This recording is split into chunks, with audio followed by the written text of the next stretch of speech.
All right, I want to start giving all glory, honor, and praise to Yahweh, Bahashem, Yahushua, Bahashem, Rakakwadash. Give honor to the elders and the apostles, a great millstone. Salutations to the elect out there. All right, I wanted to go do a quick lesson going into the attacks between Iran and Israel. Let me go to it. The video. I saved a few videos. Let's see.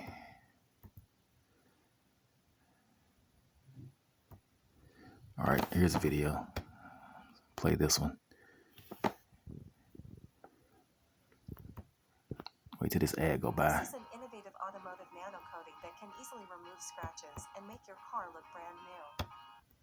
Let's continue the discussion now on Iran and Israel. Let's bring in Curtin University's Dean of Global Futures, Joe Syracuse. Joe, first of all, what did you make? What were your thoughts on Iran's attack in the end? Good morning, Pete. Well, I thought for a moment there that all the red lines are crossed at once. I mean, I think we should just kind of cut through all the nonsense we hear about what's going on and keep in mind that the Islamic Republic of Iran and Israel ran war.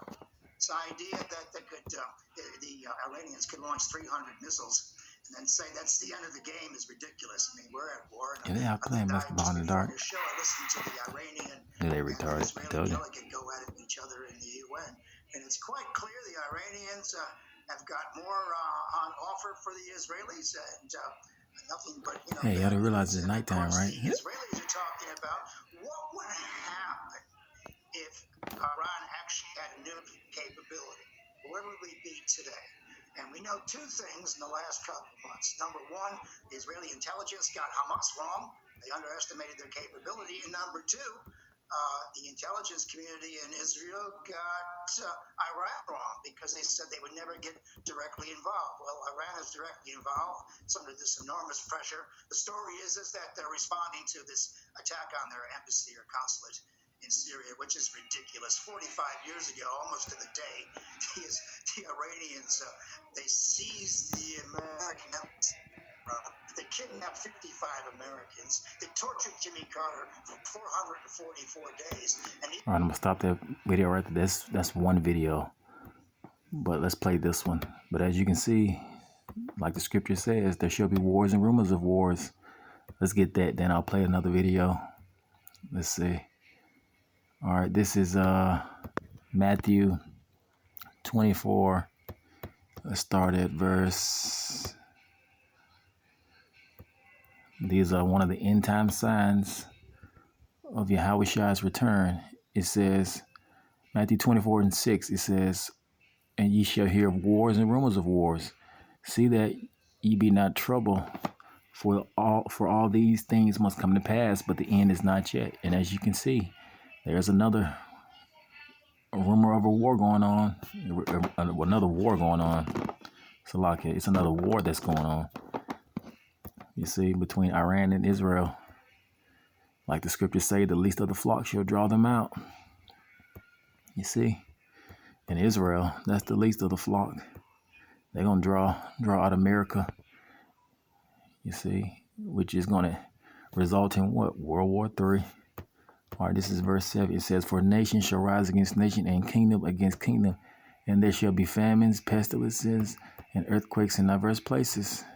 I did a lesson, a few days ago about a few earthquakes. You see, it says all these are the beginning of sorrows. You see, and that's coming. Many, many sorrows. Let's get another scripture, then I'll play I think 2 more videos about that. Let's see. The beginning of sorrows and great warnings.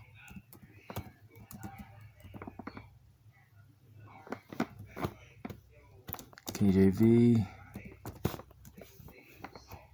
All right, this is Second Esdras 16. Let's start at verse 18. It says, the beginning of sorrows and great mournings, the beginning of famines and great death, the beginning of wars, and the powers shall stand in fear.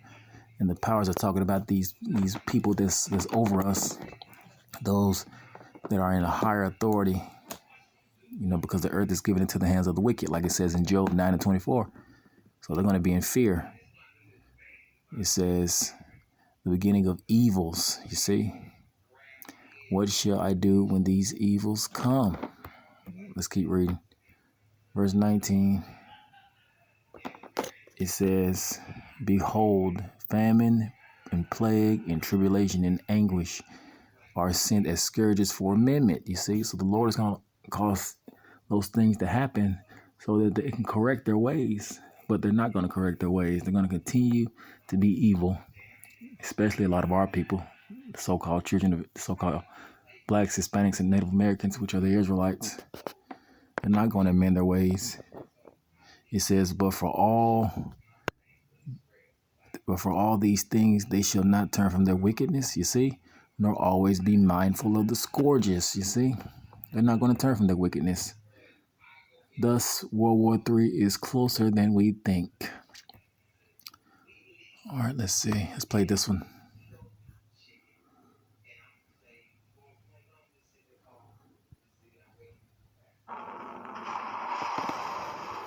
Will Israel retaliate against Iran after that unprecedented and dramatic attack against it? Or will the Israelis take President Biden's advice to basically walk away with a military victory after its defense forces managed to block nearly the entire aerial assault? Whatever the decision, it could be the difference between a devastating regional war and an explosive wider conflict, one that could engulf most of the Middle East and draw in the U.S. even deeper, with the UN Security Council meeting late into the night. We have team coverage here, at home, and overseas, starting with our Richard Engel in Jerusalem. And before I play this video, let's get the scripture in Revelations that talks about World War III. Let's see, I think it's in Revelations, as the sand of the sea. All right, let's see. All right, this is Revelations 20:8. Let's start at verse 8. And it says, and shall go out to deceive the nations which are in the four corners of the earth, Gog and Magog, to gather them together to battle, the number of whom is as the sand of the sea, because it's all going to lead to World War III, the third woe. And they went up on the breadth of the earth and compassed the camp of the saints round about and the beloved city, and the fire came down from Yahweh out of heaven and devoured them, you see. So in the end, Yahweh is going to judge him. Let's see. Let's get this last one. I'll let the video play out. I say third.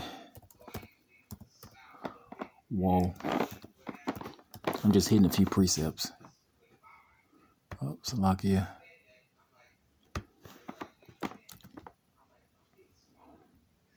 Oh. Yeah, spell that. All right, Revelations 11:14, it says, the second woe is past, and behold, the third woe cometh quickly. So the Lord is going to bring World War III. It's going to be here in no time to bring judgment to this place. All right, let's let the video play out, then I'll end the lesson. In Iran today, they celebrated what many consider a turning point and a moment of defiance. Iran's first ever direct assault on Israel. Iranian television released footage of the more than 300 drones and missiles it launched at Israel, sending a message to the Iranian people that their government isn't afraid of Israel, even with its American backer, and that Israel's deadly airstrike on the Iranian embassy in Damascus 2 weeks ago crossed a red line. But the attack proved to be largely symbolic and highlighted the effectiveness of Israel's multiple air defense systems. We watched as they lit up the sky over Jerusalem. For the last several minutes, we've seen these flares streaking all across the skies over Jerusalem. And now, for the first time, we're hearing the air raid sirens. It created a striking juxtaposition. The world's most advanced air defenses countering drones over the ancient, holy, contested city. This is unacceptable. This attack It's just another example of how they operate for years and years, spreading havoc, terror, instability all over the world and especially in our region. Israel says it destroyed 99% of the incoming Iranian fire, stopping all of the 170 Iranian drones and 30 cruise missiles before they even entered Israeli airspace. Only a handful of Iran's 120 ballistic missiles made it through, causing minimal damage to an airbase, the military said.